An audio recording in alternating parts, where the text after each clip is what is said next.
Di zaman Mukidi itu hanya peringas-peringis ketawa ketiwi. Jadi perpanjangan kontrak karya dengan Freeport jelas merugikan bangsa Indonesia.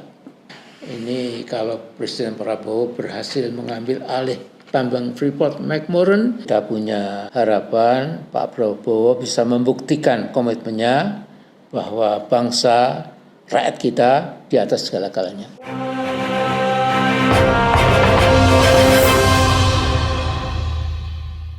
Halo Sobat Deder, apa kabar? Terima kasih Anda kembali bersama kami berdua di Event Channel hari Senin 10 Agustus 2006. Tinggal seminggu lagi kita merayakan hari besar, hari proklamasi kemerdekaan kita. Assalamualaikum, Cak Dero, salam FNF.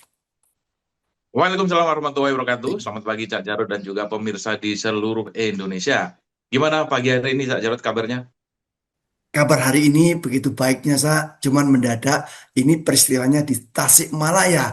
Ini sebuah desa di desa, kalau nggak salah Sukamena. Nah, ini kecamatan Sukarame itu kan viral beberapa hari lalu bagaimana memasang bendera merah putih dengan setengah tiang. Artinya belasungkawa atas kondisi negeri. Kemarin, Cak, ada klarifikasi menarik dari PRT bahwa ini bendera tiang ini kita gunakan sebagai penghias dan juga bendera. Cuman belum sepenuhnya dipasang penuh. Jadi kemarin kita pasang penuh katanya gitu, Cak. Aduh. Klarifikasi dari RT bagaimana? Itu tadi klarifikasinya bahwa ini fungsinya ganda. Tiang itu sebagai penyangga lampu hias dan untuk memasang bendera. Ini tapi lihat lucu, Cak Dodo. RT, RW itu ditemani sama Kapolsek, Cak.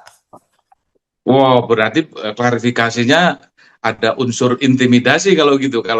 Kalau sekedar klarifikasi atas bendera setengah tiang, tetapi ada Babinsa dan Babin Kamtibmas, tentu saja itu ada semacam ketakutan dari RT dan RW yang pasang bendera setengah tiang. Tapi kan biarkan saja sesungguhnya rakyat itu mengungkapkan isi hatinya, bagaimana ketika kritikan, narasi dan juga pernyataan-pernyataan verbal tidak mampu mengingatkan pemerintah, akhirnya dilakukan dengan simbol-simbol seperti itu. Dan itu sah-sah saja mestinya, karena ya bentuk dari kedukaan kita salah satunya adalah dengan mengibarkan bendera setengah tiang. Tapi rupanya rezim tidak berkenan dan kelihatannya mulai menginvestigasi dan mendekati masyarakat yang melakukan itu. Justru klarifikasinya ini menimbulkan banyak pertanyaan karena didampingi, dilihat, dan disaksikan oleh aparat keamanan. Seperti itu kira-kira saya. Nah, sekarang gini, apa bedanya masyarakat yang menyatakan apa sikapnya dengan pernyataan Pak Prabowo? Misalkan gini, oh, rezim pemerintahan kita itu kalau dinilai oke lah. Pemerintah menterinya sekitar 88 lah. Terus dia bilang gini, "Cak, angka sempurna itu hanya milik Allah, 100. Kalau 99 itu milik Presiden Republik Indonesia." Coba logika apa yang dia pakai sehingga dia mendeklar bahwa rezim pemerintahan itu sukses? Dinilai sendiri saja, bukan nilai orang lihat, orang luar. Ya ini kan orang-orang yang betul-betul butuh validasi. Jadi mereka mengemis-ngemis narasi dan menciptakan narasi baru. Dia yang membuat masalah, dia yang mengkritik, dan dia yang menilai. Ini yang terjadi di Republik ini. Karena sesungguhnya rakyat sudah tidak percaya pada rezim karena sudah berjalan hampir 2 tahun ternyata dia tidak ada perubahan. Akhirnya untuk meningkatkan kepercayaan publik, bikinlah pengakuan-pengakuan sepihak, mengundang survei, membayar lembaga survei untuk memoles seluruh citra yang sesungguhnya citra itu bikinan, dan rakyat sudah tahu karakter penguasa. Ketika sudah mau memasuki pemilu berikutnya, sudah mulai ancang-ancang. Jadi kita sulit sekali menemukan pejabat kita, rezim kita yang bekerja secara tulus dan ikhlas. Mereka bekerja hanya untuk periode berikutnya. Makanya kalau publik mengatakan sesama bandit bekerja sama, ya itu yang terjadi pada rezim demi rezim. Seperti itu, Cak Jarod, terjemahannya. Cak, ini kalau sampai bilang survei itu menarik. Setelah SMRC melakukan survei elektabilitas Prabowo jeblok ya, hanya 51. Sekarang kemarin itu IPO gantian menggelar survei, hasilnya 63% merasa puas dengan kinerja Jokowi. Dan sebagian besar dipasok oleh program MBG. Ini logika mana, Cak? Terus juga ada disebutkan Prabowo sebagai tokoh yang paling banyak dipilih. Nilainya sebenarnya sedikit, Cak. Kalau ukuran sebagai petahana, hanya 23%. Hanya sebagai petahana ini kecil kalau menurut saya, Cak. Ya, jadi survei itu kemudian diplesetkan menjadi survei. Survei. Jadi survei itu adalah yakin dibayar, yakin bayaran, survei. Survei, Jadi itu survei, plesetan. Iya, survei. survei. Yakin dibayar lah. Jadi Survei, Cak, ya. sure. Survei. Jadi siapa sesungguhnya yang percaya sama survei? Karena kan survei itu memang sudah jelas arahnya.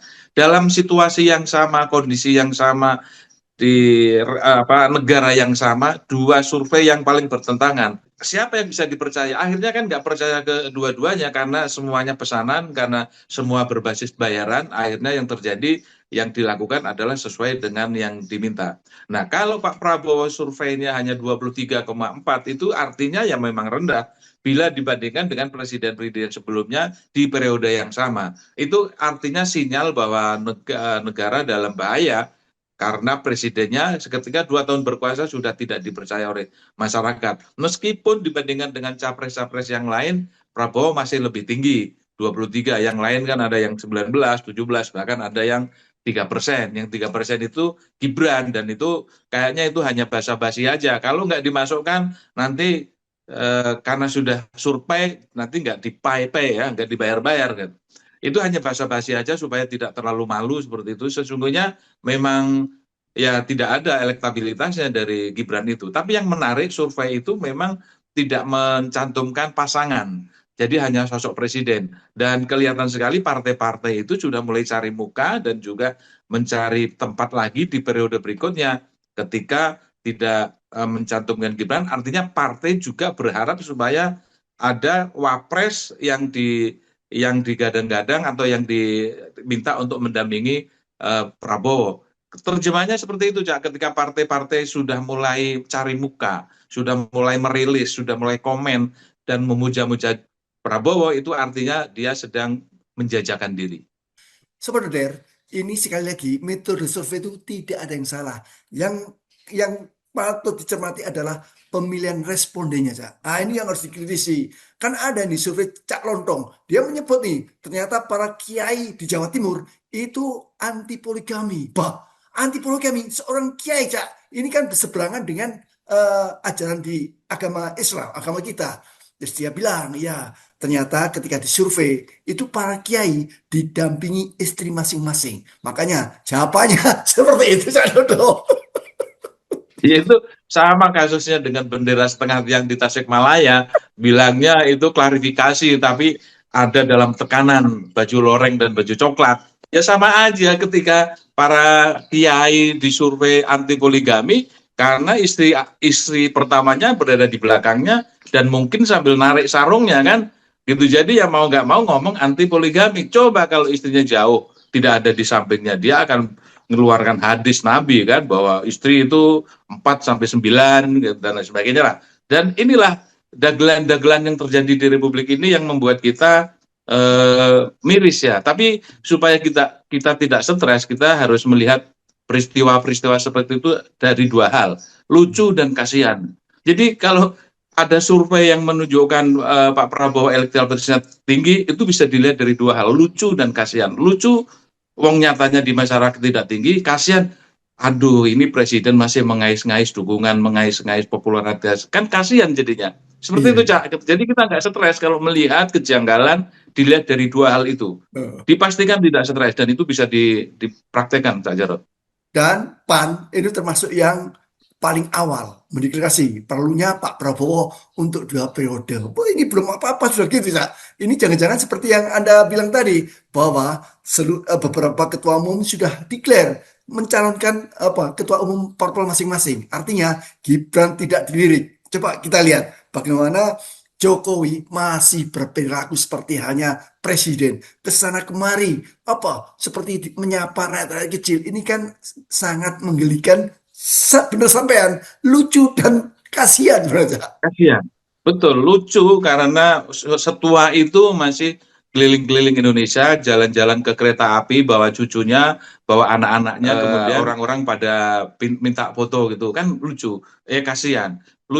Lucunya, nah dia sudah presiden, sudah mantan. Biasanya kalau di negara-negara maju, mantan presiden itu di rumah saja, bikin lembaga penelitian, bikin kajian dan lain sebagainya untuk kemudian disebarkan kepada publik dan bermanfaat bukan bagi rakyat publik. Bukan dengan jalan-jalan membius rakyat yang tidak tahu apa-apa, hanya butuh foto-foto, kemudian mewek-mewek dan narasi-narasi lain yang membuat kita agak muak melihat dan membacanya. Nah, oleh karena itu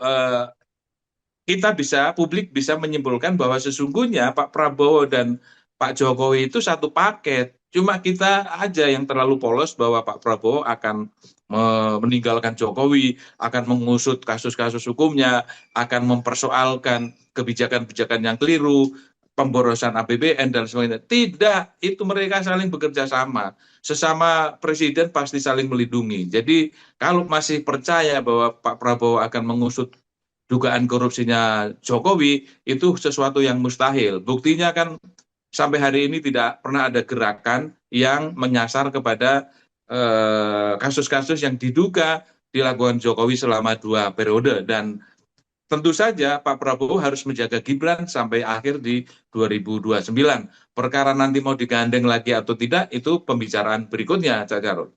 Sampai-sampai seorang Amin Rais mengingatkan Pak Prabowo, jangan lupa Anda ditunggu untuk merealisasikan, membuktikan kepada rakyat apa janji sampean banyak Pak, termasuk kasus-kasus yang lain. Ini sudah diucapkan oleh seorang Amin Rais, mengingatkan Mas Prabowo harus segera membuktikan Anda itu memang layak jadi presiden. Coba bayangkan seorang Amin Rais turun gunung. Di zaman Mukidi itu hanya peringas-peringis ketawa ketiwi. Jadi perpanjangan kontrak karya dengan Freeport jelas merugikan bangsa Indonesia. Juga sumbangan Freeport buat APBN kita ternyata hanya 1,64%. Nah, di masalah ini kita terkecoh oleh Jokowi yang menepuk dada bahwa Indonesia sudah memegang saham Freeport sebanyak 51%. Tapi jangan lupa Om Mukidi, semua operator penting dan pembukuan keuangan Freeport 100% tetap dipegang oleh pihak Amerika. Nah, ini kalau Presiden Prabowo berhasil mengambil alih tambang Freeport McMoran dan berhasil, sukses Prabowo itu akan jadi legenda puluhan tahun mendatang dan tentu jadi kebanggaan nasional. Masalahnya, punyakah Pak Presiden Prabowo keberanian moral untuk membela kepentingan bangsa dan rakyatnya, atau justru berputar-putar tidak jelas, wallahu alam. Tapi kita punya harapan Pak Prabowo bisa membuktikan komitmennya bahwa bangsa, rakyat kita di atas segala-galanya. Iya, Pak Amin Rais ini kalau membeli kritikan memang enak sekali didengar dan itu mewakili suasana batin rakyat Indonesia. Dan Pak Amin Rais tidak salah, sebagai warga biasa dia punya hak untuk menuntut presidennya bekerja secara baik dan benar. Jadi jangan kemudian dimusuhi atau kemudian kontennya di take down, itu salah besar, itu namanya fasis namanya, orang tidak boleh bicara kritis. Jadi kepada Pak Prabowo masih ada waktu sesungguhnya untuk membuktikan bahwa Pak Prabowo itu bekerja untuk rakyat, bukan bekerja untuk kekuasaan dan kelompoknya, bukan bekerja untuk periode berikutnya. Jadi bekerjalah secara ikhlas, partainya juga harus bekerja secara ikhlas, bukan ketika mau melakukan sesuatu langsung yang ada di pikiran ini menguntungkan nggak untuk partai saya, ini kira-kira bagaimana untuk presiden kita. Jangan seperti itu, bekerjalah dengan lurus dan semata-mata demi kemakmuran rakyat, bukan demi kemakmuran kelompoknya. Kalau Pak Prabowo ingin tahu bagaimana api dalam sekam itu terjadi di banyak masyarakat, salah satu contohnya ya di Tasikmalaya tadi, bagaimana seorang Gibran menjadi cawapres dengan apa? Dengan modal, kalau saya menyebutnya rekayasa politik ketika sang paman jadi ketua MK. Sekarang adalah waktunya sudah semangat meledak ini soal pengibaran bendera merah putih setengah tiang di Tasikmalaya. Itu adalah satu-satu indikasi kecil. Belum lagi para pegiat sosial yang demikian gigih memberitahukan Pak Prabowo hati-hati. Ya, seperti itu, Cak Dro. Monggo kata-kata hari ini. Situasi politik hari ini sudah semakin panas dan sudah semakin mengerucut karena dalam waktu hampir separuh dari kekuasaan Pak Prabowo tidak ada perkembangan atau perubahan yang berarti. Harapan-harapan publik belum ada yang bisa dinikmati kecuali hanya kelompoknya. Dan yang dibangga-banggakan adalah pembangunan SPBG, makan bergizi gratis yang diklaim sebagai pengentasan atau penciptaan lapangan kerja hingga 1 juta orang. Tetapi kan itu klaim, dan klaim itu harus disandingkan dengan fakta di lapangan, ternyata kan tidak sehebat yang dinarasikan. Nah, tetapi kita juga sepakat sebagaimana yang disampaikan oleh Istana, bahwa ada hoak-hoak yang harus diluruskan, sebagaimana yang kemarin disampaikan oleh Hasan Nasbi. Ada beberapa narasi yang diluruskan.